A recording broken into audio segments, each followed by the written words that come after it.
As the sun sets, spring and fall nighttime skies fill with migratory birds. The exact numbers largely driven by time of year and atmospheric conditions. Yet, on some nights, the floodgates truly open, with enormous blooms of hundreds of millions of birds migrating, but visible only in data collected by weather surveillance radars. These sensors providing a unique lens into continental-scale migratory movements.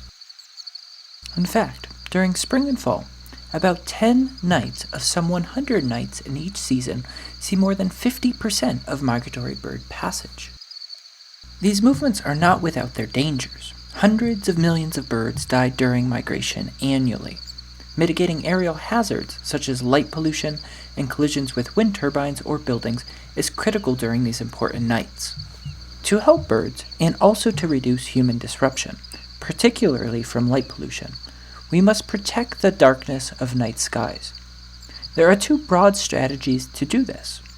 Determine historic periods of activity to protect the night skies, or dynamically predict the few important optimal nights when enormous numbers of migrants take flight.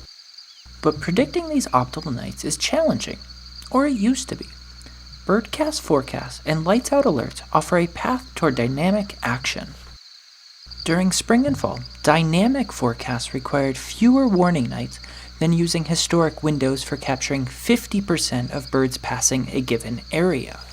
While best to eliminate as much light as possible for as much of the year as possible, our results highlight the value of near-term ecological forecasting and potential advantages of targeted dynamic mitigation strategies, especially in the face of increasing risks to migratory birds.